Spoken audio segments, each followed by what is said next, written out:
I'm going to assume that you're not running for president in 2028, but please correct me if I'm wrong. But be that as it may, do you feel that we are at the point now where advocating for a Medicare for all is what it's going to take for a candidate to win the Democratic primary this year?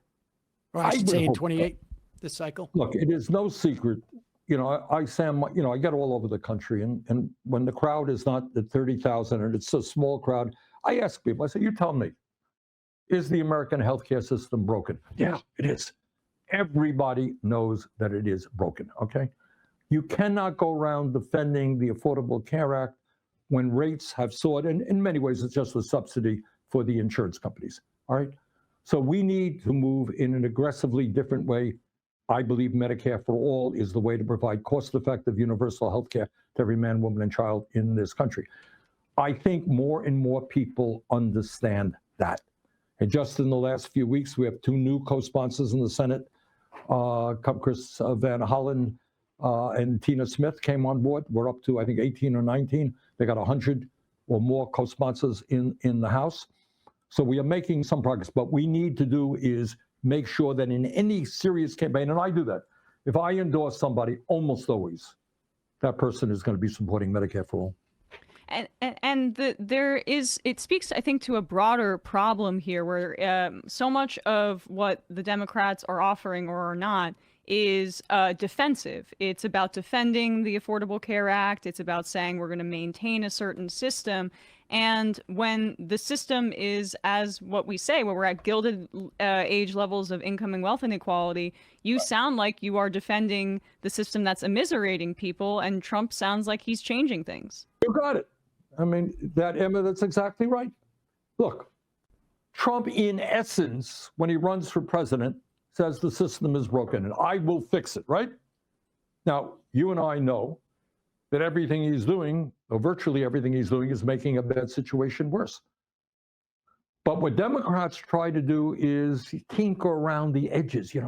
If your income is $43,927, you will be eligible for something. It's enormously complicated. You have to fill out 18 pages, but we'll get you that. All right. What we need to say is the system, what I would call uber capitalism, is an incredibly broken system. Let's just go through it. Bear with me for 1 second, all right? Richest country in the history of the world. More income and wealth inequality than we have ever had. Richest people doing phenomenally well. 60% of Americans living paycheck to paycheck. Healthcare system broken. Educational system, childcare dysfunctional, widely expensive, workers underpaid. Kids can't afford to go to college. We once used to have a higher percentage of college graduates than any other country on earth. We were the best educated country on earth. That ain't the case right now. Kids coming out deeply in debt, okay? Other countries say, we want a well-educated workforce. We will guarantee you quality higher education. Don't worry about the money. Our public school system in deep trouble. We are not attracting the best and the brightest teachers. Teachers are asked to deal with disasters in their classroom. Kids who are have troubles disrupting the class.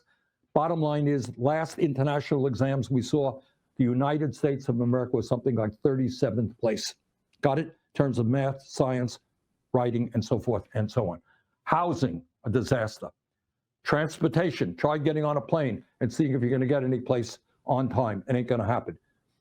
So if you look at the food, you got the food industry and essentially, giving our kids crap, which causes obesity, which causes diabetes, and a number of other illnesses. See, if you look at the basic necessities of life, health, education, nutrition, housing, we're not doing well. We are doing rather poorly. So we need a radical and fundamental transformation of American society, a government that works for everybody, not just Mr. Musk and his friends.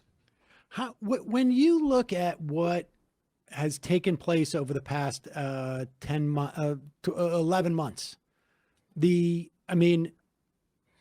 I don't think we have seen a more destructive force in terms of just the apparatus of our government, whether it's Consumer Financial Protection Bureau, the NLRB, the IRS, the Department of Education. I mean, on and on and on. The institutions themselves, the flow of people through it, the institutional memory, all of this destroyed in a way that I feel like we've never experienced in modern times. We have never experienced before. Sam, we are dealing, let's see who we are dealing with. We're dealing with the president who really does not believe in the Constitution.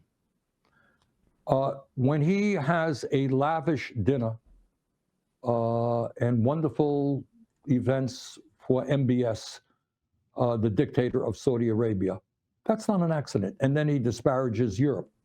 What is that about? This is his idea of what government should be about.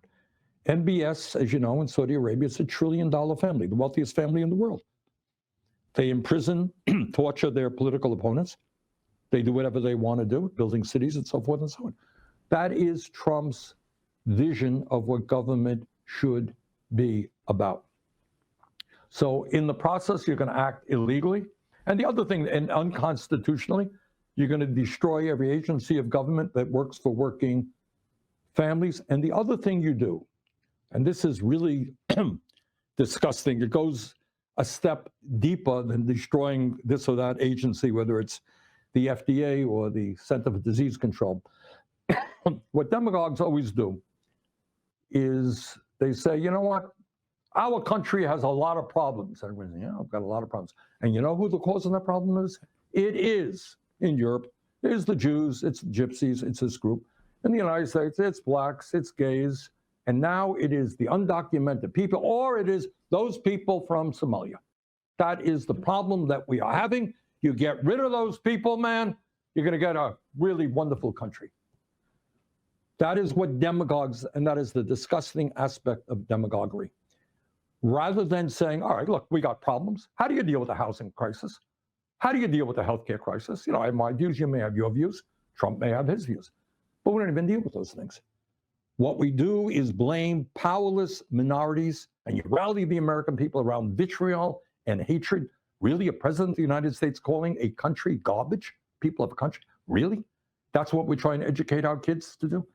So it is a deep issue. And what is the antidote? The antidote to that, in my view, is the need to rally the American people around an understanding. The system is broken. And here is how we fix it. And if we get divided up because you're gay and I'm straight, or you're from Somalia and I'm from New York or Vermont or wherever I'm from, they are going to win. So the message is that you have a movement of people, in Mamdani, in a very effective way, did that in New York. Massive numbers of volunteers, black, white, Latino, gay, straight, the whole works. That's what we need to do. And you can't do that, though. You know, Democratic establishment, well, how did he do it? Well, you can only do it if you have an agenda that excites people, that moves people.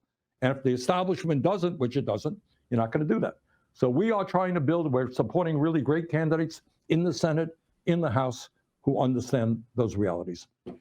Last question. You mentioned Mamdani. How important is it that he deliver on those explicit campaign promises that he made around affordability, around the buses, about general improvement in life in New York City? Like, how important is it to the movement that you're talking about? Enormously important. I do not envy this 36-year-old guy.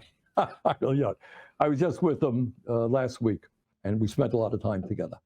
Running New York City, man, I mean, people talk about it, I think correctly, is the second most difficult job in the world, in the country. I mean, among many other things, he has 1 million kids in his school system. How's that? That's just an aside, on top of all the other problems that he faces. So the point is, what the establishment, what the Democratic establishment, what the oligarchs, what the Republicans want him to do is to fail. All right? Enormous pressure on this young man's shoulders. They want him to fail so they can go around saying, see, democratic socialism, he talked a good game, he wasn't able to do anything. Vote for the establishment. That's your only hope. Vote for the Cuomos of the world. So there is enormous pressure. Everybody in the world, I mean, you got the entire establishment going to be on him, trying to see that he fails. But if he can deliver, if he can. And by the way, between you and me, don't tell anybody. His agenda is not terribly radical. No. Yes. In a city where nobody can afford to live, to say that you stabilize rents, not exactly a radical idea. When everybody knows how important childcare is to a human being's development, making it universal, high quality, and free, not a radical idea. It exists in many other countries. Improving public transportation, not a radical idea. Making sure that kids in underserved areas can get decent quality food with government intervention, really not a radical idea. I will do everything I can, and I hope everybody in this country will, to try to make sure that he succeeds. And there's just a lot of responsibility on his shoulders. I imagine those who stand against Mamdani are less concerned about his policies actually working, and more concerned about the broader sense of like what is possible and what can be done if he succeeds. What a disaster for the establishment.